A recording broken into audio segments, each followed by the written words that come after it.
Hey, this is something new I'm trying. I don't know how this will work, but I just wanted you guys to kind of be able to see me and for me to be able to show you my computer screen at the same time. So this is a new program.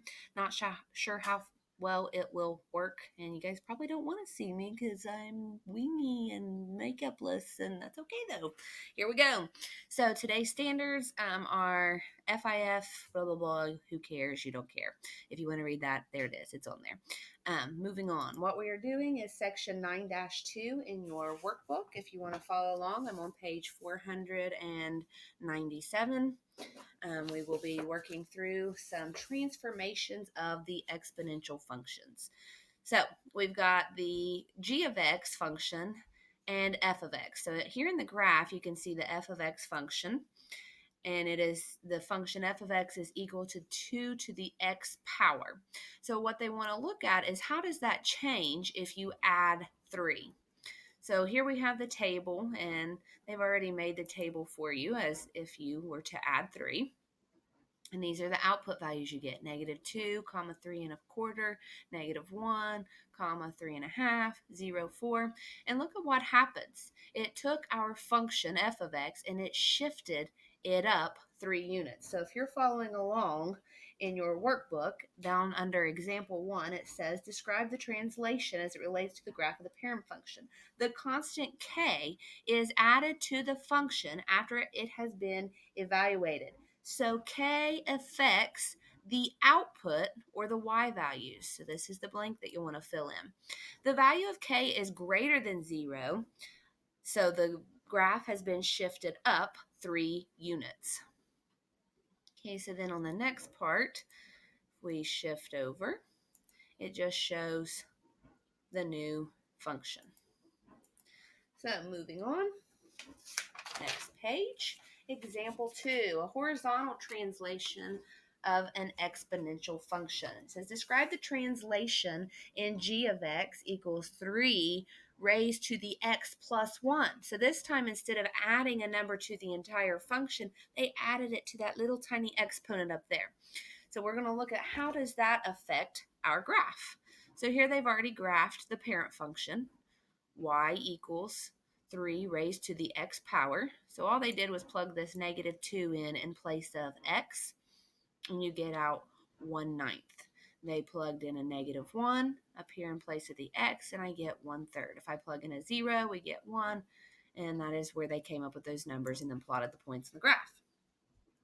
So if we add 1 to the power, what that does is it shifts everything over. Instead of shifting it up, now we've made a shift horizontally rather than vertically.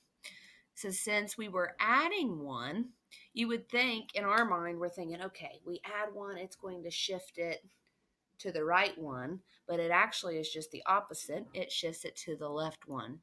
And I don't know if you remember that, but it was the same idea when we did absolute values. When you added inside of parentheses, it did the opposite of what you would think. But when you added outside of parentheses, it shifted up. If you subtracted outside of parentheses, it shifted down.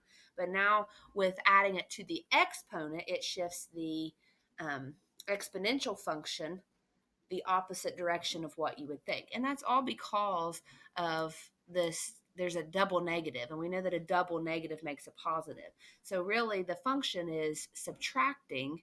And so then if we say subtract a +1, well, we're subtracting 1, so it moves it left. But if I subtract a -1, a double negative becomes a positive, so really we're adding 1, so it shifts it to the right. So if you're going to fill this out at the top of page 498, the constant h is subtracted from x before the function is performed. So h affects the input or the x values, and the value of h is less than 0, so it shifts it to the left 1 unit. And then last, there is the picture. Okay, example 3. Describe the translation in g of x equals 1/2 raised to the x minus 2, and that whole thing, subtract 4, as it relates to the graph of the parent function, y equals 1/2 x. A few things immediately pop out to me. As soon as I look at this function, I see that 1/2 is being raised to the power. So I know that 1/2 is less than 1 in this exponential function. So rather than showing growth and going up, it's going to show decay and it's going to be going down. We're not going up. Instead, we're going down. So we've got decay is what this graph should look like. And if you look at it, it is. It's going down as it moves from the right to the left. So now let's look at what happens then if we subtract from the exponent and subtract 4. Maybe you should think about this for a second before I click on it. Think about what's going to happen. We know the -4 is going to shift our graph down 4 units. And then we know that -2 up there on the power is either going to shift it left or right. Now remember, I said it's the opposite of what you would think. You think -2 would shift it left, but actually what that -2 does is shift it to the right. So I'm predicting that it's going to shift to the right and down 4 units. Let's check it out and see.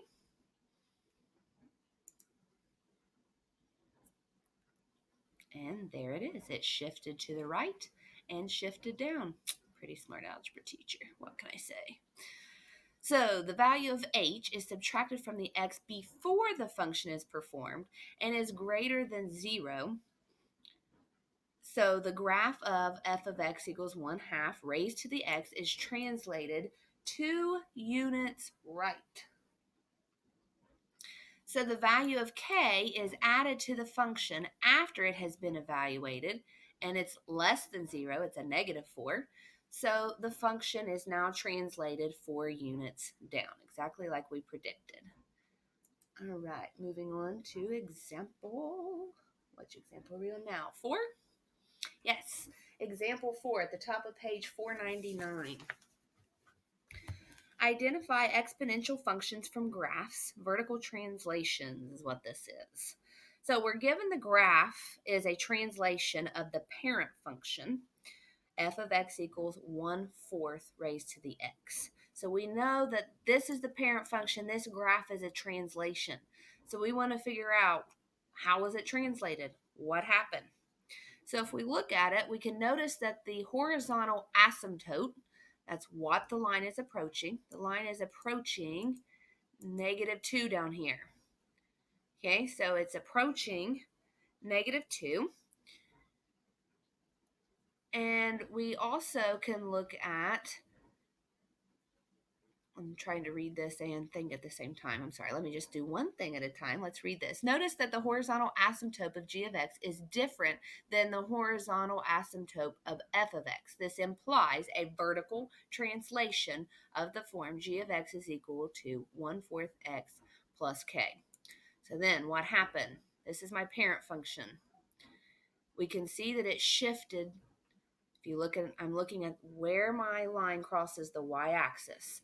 It was at +1, and it looks like now it's at -1. So we can see that it has shifted down 2 units. You see that? Everything has shifted down 2 units. Doesn't look like it's moved to the left or to the right. It looks to me like it just moved down. Therefore, we can say that the graph now has a y-intercept of 0, -1. And the y-intercept has shifted 2 units down, so we know that k is equal to -2. We can check our answers, and that is correct. Okay, moving on. And you guys can pause these at any time and do the lesson checks if you would like, just to check to make sure that you're understanding this. But we're going to move on to example 5. The given graph is a translation of the parent function, f of x equals 2 raised to the x. We're going to use the graph of the function to write its equation. Okay, so we've got the horizontal asymptote of g of x is the same as the horizontal asymptote of f of x. So it's still passing really close through to the origin. So we know this time we didn't add or subtract anything outside of the function. We must have added or subtracted something from the exponent because it has not moved up or down, it's shifted left or right. So now we have to figure out what happened. What was the shift? Okay, so it passes through 0, 1. So the parent graph passes through 0, 1, but the translated graph has a y value of 1 when x is 3. So if I look at this point right here, I don't know if it won't let me click on it, but I go over 1, 2, 3, up 1. So we've got 3, 1. That tells me that the graph has shifted 3 units